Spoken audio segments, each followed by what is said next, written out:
Kanye West and Ty Dolla $ign. So multiple producers involved in creating Ye and Ty Dolla $igns, Dolla $igns. Collaborative Vultures 1 and the follow-up Vultures 2 have reported not yet being paid for their contributions. There are more than 10 producers on the album who do not have signed agreements with Ye, preventing them from collecting fees, potential producer royalties, and publishing income. I have an article here that we could potentially pull up and kind of look at if you guys want to, unless you guys want to.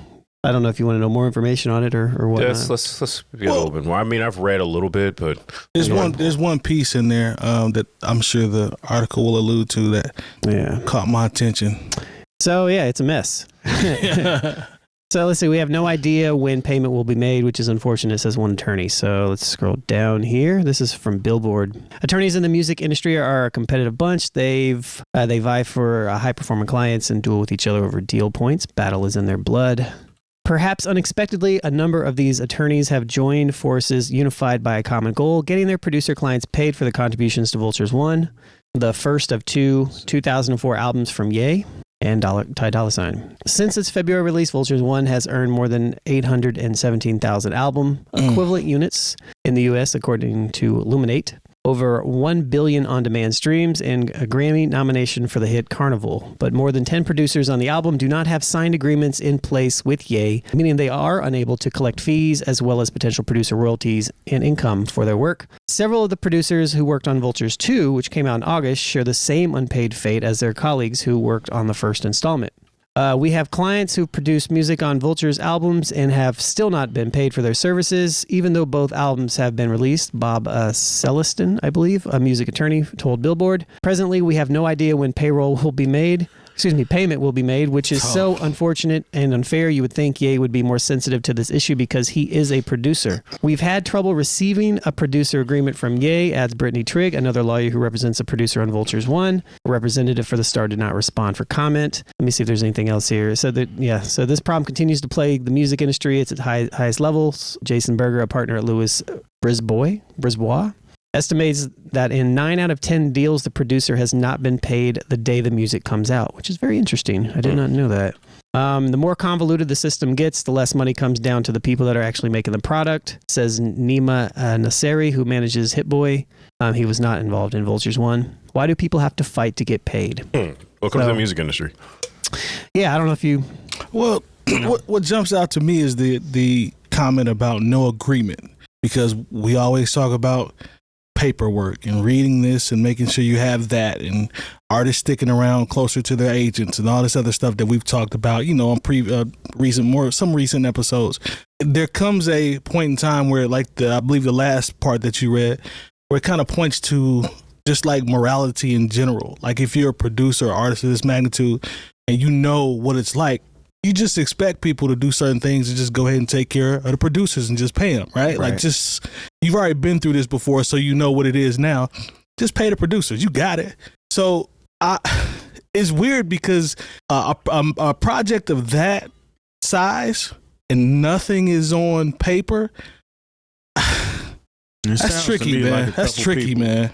It sounds to me like a couple people probably wanted to do this off the strength of it being a Kanye project. Yeah. I can see that. Unfortunately, this project didn't fare like people may have thought it was. I didn't have that big of an expectation from it in the first place. 817,000 equivalent units. That's well, streaming. I mean, but still, it's the equivalent of 870,000 albums. Sounds that's pretty good. That's substantial. Yes. Yeah. But it's still in the grand scheme of things, it didn't do Ye numbers, so to speak. And we didn't really talk about it much at all. But then again, we've been kind of off of him. So, well, I think this is kind of the general consensus because when we talk about people, if you're listening to something now, they did have a hit off of there. I think the one that he said was nominated Carnival. for it. Yeah, Carnival. Yeah. But overall, I mean, this was supposed to be a project that was dropped like 1 month and then the following month, then another month after that. There's 3 consecutive projects. I think 2 have came out. I see. One of them is still in the air. Who knows when we're going to get it. But again, I think this was done off the strength of who they're working with. And unfortunately, like y'all alluded to, with him being a producer, it's kind of weird that he didn't have it set up to where these people are going to benefit off of this release. Because I don't even, usually if a couple songs come out, you know who produced it. Yeah. I don't know who produced Carnival, but I don't know it in turn. Even if you had more than one single jumping off, you would have more of a buzz, and it would generate probably the situations that a lot of the producers were expecting, and they have that not to happen. Plus, they're not getting paid. So you know what's crazy, Terry? Yeah. You know what's crazy, Terry? Producer credits are even more valuable in my opinion now because you can't just go get the notes. We used to read everything, or it just came with it. You used to see a track list and even posted on a blog. Out to the right, you see the producers. Y'all know that when you used to upload stuff. Now you got to fight for those credits, and to have to go through that on the back end of already trying to fight to get credits, that's a lot, bro. And not be paid, that's a lot for producers to deal with. So it says here the producers are Ye, Ty Dolla $ign, OJ Volta, the Lab Cook, and the legendary Trackster. So for that one. I'm wondering if Trackster got paid. Trackster got paid. I'm going to say Trackster got paid. Probably. Yeah, he got paid. So the people listed are probably the ones who got paid. Maybe. Or not now. Well, I don't know. I know he probably took care of Trackster. If I was to take a guess, just my personal opinion. It's most likely probably the smaller producers. It's probably the people that were there in multiple sessions that contributed. I don't want to say not major things, but they weren't like the name of the. They weren't like the track star or the could have been session musicians. People that sat in, or something. It's like that. It's probably not like the major names. It's probably the people that were just kind of there contributing, or the people that are like producing for Kanye, and then Kanye takes the. That's exactly it. Yep. Yeah. Well, you said the whole thing about the maybe session musicians. I mean, I think about that, and I think about someone like Clyde Stubblefield. Who, if you didn't know, he's the actual funky drummer. 100%. He doesn't get paid from any. There's no residual payment for any of that. He was just a drummer who played in the session. And so. That loop has been flipped. I don't want to say, because we're talking about, people in the electronic era, if you will, who may not have been playing any type of instruments, but, contributing ideas. And, but if they weren't even paid for that, then that's a problem. But, and I think if this is a lesson, like, even if it's Kanye West, don't do anything on the strength. If you don't have any paperwork in order, then, maybe this isn't the right opportunity for you. And I know it's hard to try to tell someone whose whole life is built up to being able to be in a studio with someone like Kanye West or Ty Dolla $ign, people who have already won the awards. They've been on the top of the top, and you can associate your name with them. But then you wind up doing the work, and you can't associate your name with them because you're not being properly credited, paid for what you did in the session, or, paid as a producer where you should be receiving some sort of royalty. There's got to be something there that you have to have in order, and they're not really inclined to put that in order because why?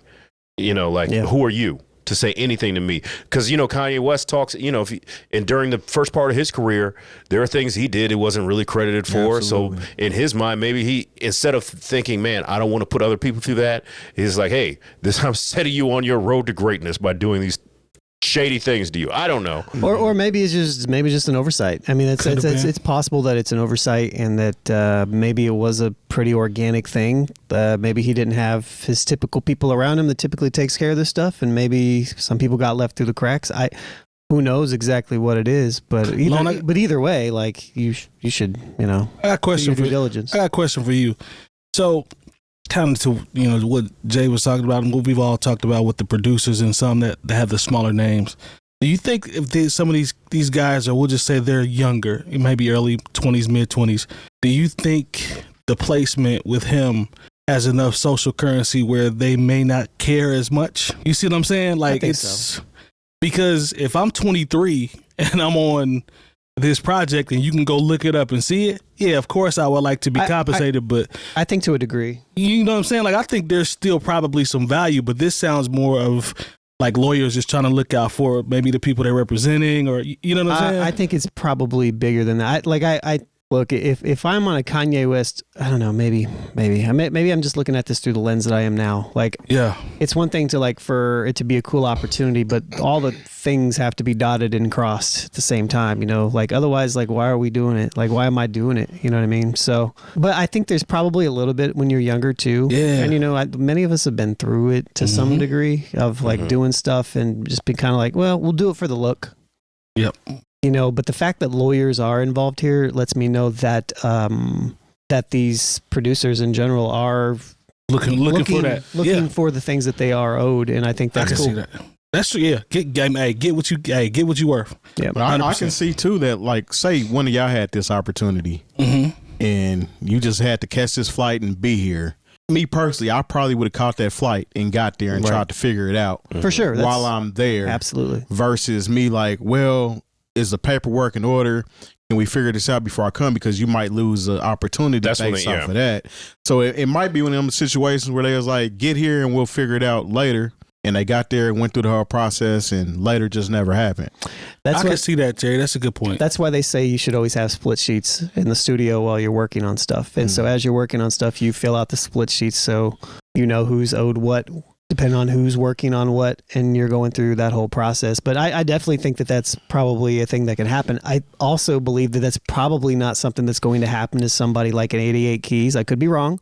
Or somebody like the legendary Traxster, who has been around the block a few times. They're probably actually sending him the bread before he can get there, at least a piece of it. I can see that. So that's what I'm saying. Like they're familiar with the process enough to know, sure, I'm down for it. Let's get something down before let's get let's do our due diligence or something, or somebody's probably talking, I guess, or maybe they just have enough cachet to know that, like, there's something back. Yeah, or like they're not going to get screwed over because they have a big enough name in hip hop. And those guys right there are very familiar with Kanye and a part of his story. So, y'all point, they definitely could have, like Terry said, at least a portion, get a little something up front and get it on out the way. Because they're working with other artists as well. True. So this has to be worth my time and effort at this point. If I'm flying out to help you with your project, well, I got this project over here, and so I'm gonna need something to hold me over, or at least show that y'all are serious, so I can put this one on the back burner and go back to it. You know what I'm saying?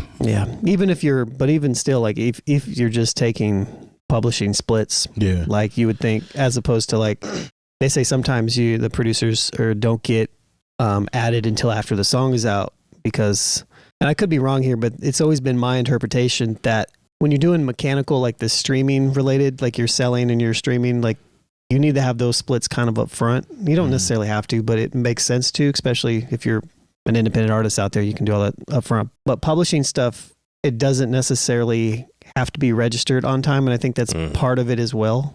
Kind of like trademarking. Probably, yeah.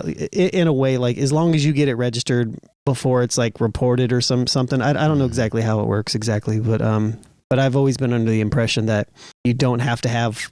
Obviously, it makes sense to do it up front, but you don't have to. Like, it's not like, oh man, I just missed out on 2 months of publishing royalties. That's not how it works. It's kind of like the situation with who was that, Glorilla and her producer? I don't remember. When they put out her first song that came out, he wasn't initially paid because they didn't expect everything to go how it went. I see. And then they ended up having to go back and figure things out while it was already out and hot. Yeah, and I think still, I mean, don't get me wrong, at the same time, like, you can still, like, do the numbers.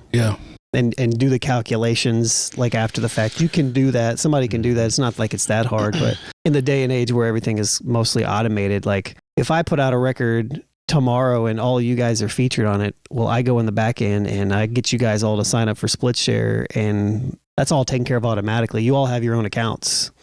So I don't have to do anything. You know what I mean? Like, it's just getting you signed up. So you can still do it manually. You know what I mean? It just means, like, if I didn't get y'all signed up in time and I, for the first year, like, I just collect all the money, well, I can go back and do the math and be like, you know what I mean? But this is what I owe him. This is what I owe him. Sure. It's just a lot more work. You know what I mean? Yeah. But get what you're owed. Yeah. I hope they get their paper, man. I really do.